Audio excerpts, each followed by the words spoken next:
Hi there, everybody. Thank you very much, Esther, for a lovely introduction. Hopefully, you can all hear me okay. Really nice to see a couple of familiar faces, and not just the ones that I work with. So my colleagues Ruth and Adam, we just think it's quite nice to kind of put like faces to names and also to an organisation, so you know who we are. I'm not going to go into War and Peace about who we are and how we started, all the rest of it. You know, we can just give a brief overview. We are inclusive recruiter, basically. I've been with AAI for coming up in 10 years. Might just want to remind my colleagues there that there might be some sort of presentation, night out, some sort of celebration. So yes, as Esther says, we really just wanted to give some like hints and tips about and acknowledge that we know at the moment that, especially at the moment, that recruitment is a real challenge, and there's a lot of the pivoting and changes and different ways that we need to look at things and how you present yourselves. Budget, I absolutely appreciate, is always going to be an issue. So hopefully this will just give you a little bit of insight and some useful information that you can take forward. Esther Handley sent over some of the questions that we had. Now, within this very short presentation, we hope that we cover what you've actually asked, what your pain points are. At any point, if you want to ask anything, my colleague Eagle-Eyed Ruth will watch out for anybody raising hands or any questions that you would like to put into the chat box. You know, we're happy to do that. If afterwards you think, oh, I had a burning question or I need to know something, we don't bite. Happy to have a chat. Always happy to have a chat. So about what might work best for you. So thank you.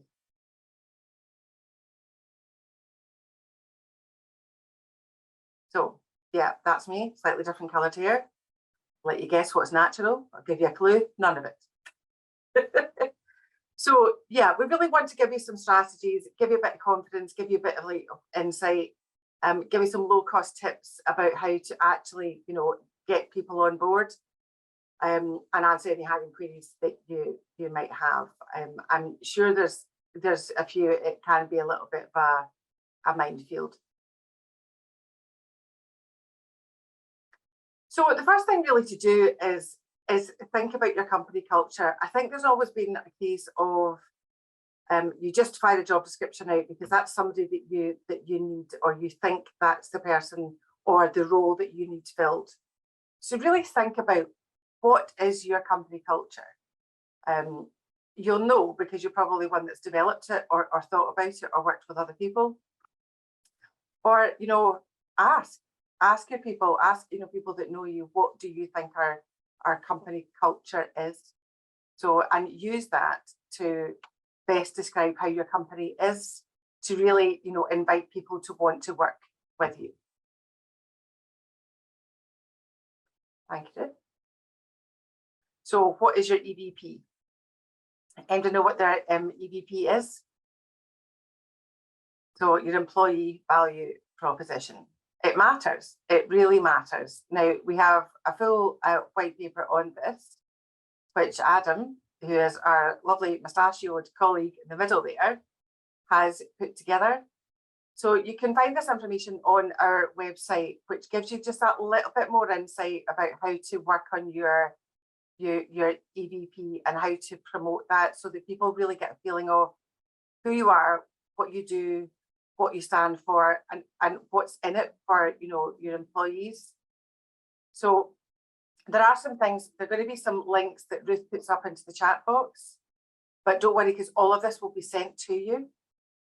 We'll also send you links to sign up for, you know, our like news and updates, which will give you, you know, like hints. It might be things that you're not looking at the moment, but it will certainly help you to build up your EVP, you know, and also acknowledge what your company culture is.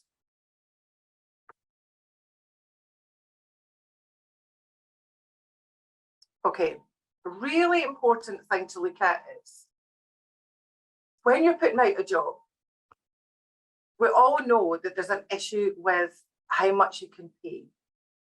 It's always going to be a real sticking point. So you really have to think about, right, what else can I offer that's going to entice people to want to come and work for me. So when you've addressed your company culture, you've looked at your employee value proposition, not say that again. Think about the flexibility, you know, how flexibly can people work? There are, like, you know, a lot of people looking for a work-life balance, you know, so Jamie, you're aware of this, but we do like a women returners program where we have people who are exceptionally talented, but really need that flexible outlook in order to make it work for, you know, their lives. But not just like women returners, there's all sorts of different people that are looking for that flexibility. So we also work with a company called Flexibility Works. If you don't know of them, so I'm sure like Ruth will put the link in for it as well. There's lots of different ways of looking at working flexibly that doesn't involve you fighting against a big salary, but you can offer somebody something that really works for them. So really have a look at what these things could mean, how it could work in with your organisation, and just really thinking outside the box. It's something to definitely to look at.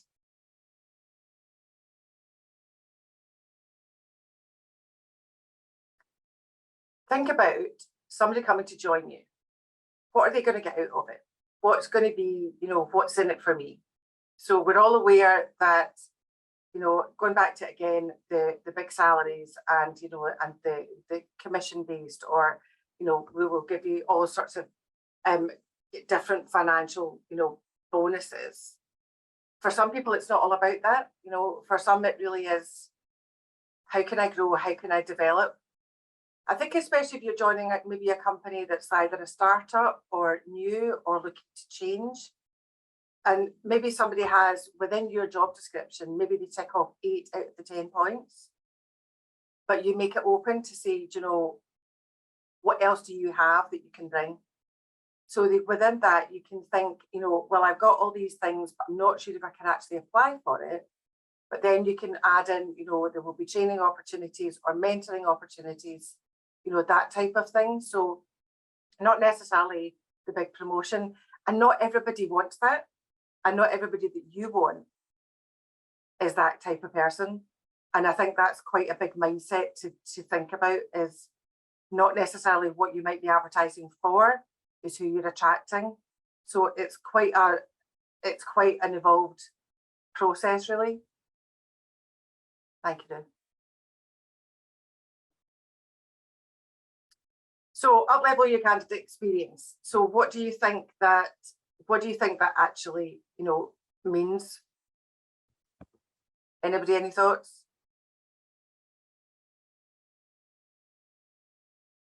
No.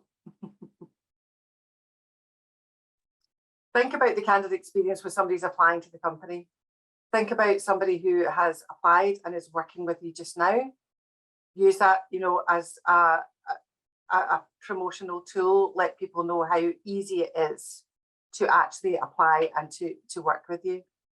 So a good candidate experience is something like, you know, the job description was really clear.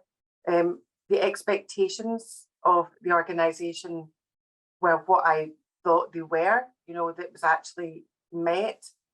So that you keep following up with people that are, you know, that are looking, that are applying, you keep in constant contact. You know, informing, like, you know, candidates, if they're not successful, why they're not successful. It's all about connection. It all sounds, you know, really simplistic, but, you know, it really is thinking about their experience. So all the things we've spoken about so far leads up to this kind of area about how they would feel about coming in. So it's quite a process from start to finish. So some of the things we hear about is, and this is possibly from larger organizations, is like the process is really slow. So I didn't hear back, you know, quick enough. You know, I didn't know what my actual requirements were. I don't know what the salary was. You know, all these things. So about being clear and transparent and letting people know what the expectations are, you know, can help make it like clear. Now, this is the bit you all want to know about, is the next bit, is about creating compelling job descriptions. How often have you seen something, you've seen, you know, a job description and it's really jumped off the page at you? It's probably fairly, frequent, infrequent. It depends where you've maybe come across it, whether it's something that, like that ticks your boxes. That's what you're trying to do. You're just trying to flip it, and it can be really challenging, especially if it's something that's very personal to you. It's quite hard to be, to be objective about it. So sometimes what we find is when people can send in what they want as a job description, there's an absolutely enormous list, which is just a wish list. So, and especially in this market, it's really important to consider. People at the moment have really lots of different options, but you're trying to get that one individual that's going to fit in well with your team. And that is absolutely imperative. So for them, it's not going to be the massive list of must-haves of what you think they must have. You really need to break it down and think, do they need to have that? Do they need to have a 2-1 honours degree? Do they need to have, do they need to travel to the office every day? What are the things that are really essential, and what's really going to appeal to somebody to come and work for me? I think gone are the days where you just basically put up a list of, this is your duties and this is your responsibilities and this is what you need to have. And this is a lot of the times where things will just fall down, because things are getting more, it's more of an art. And if I do say so myself, that's what we do, So we look at the individuals, we look at, what type of person do you want? There's always been 2 sides to a job description. Now there's probably about 3 or 4. So the 2 sides are basically job description and the person specification. Person specification, in my last 10 years with AAI, has become, the person specification has far been the most important, rather than an endless list of must-have skills. So you're appealing to, you always think about it, it only takes one really good application to fill that gap that you need. So if you're reaching out and you're actually speaking directly to that person, then you're likely to be able to teach the skills that they need, or the actual day-to-day role that they need to do. If they're on board with what you do, what you represent, if your values meet, it's really important.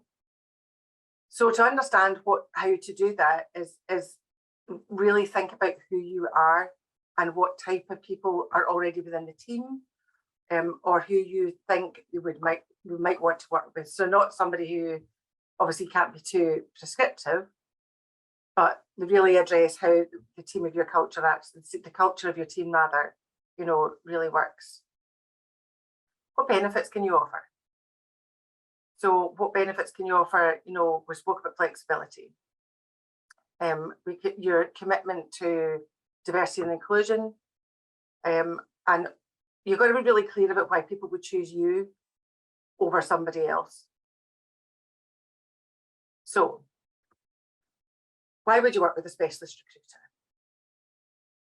So basically, you want to think about, people like AAI have been doing this for a while. I worked for 2 mainstream recruiters before, and you don't want somebody who is charging like enormous fees. We keep mentioning budget, but it is really important. It's something that it's really prevalent. And with that, you don't want somebody who is just getting somebody else's CV in front of you before a competitor does.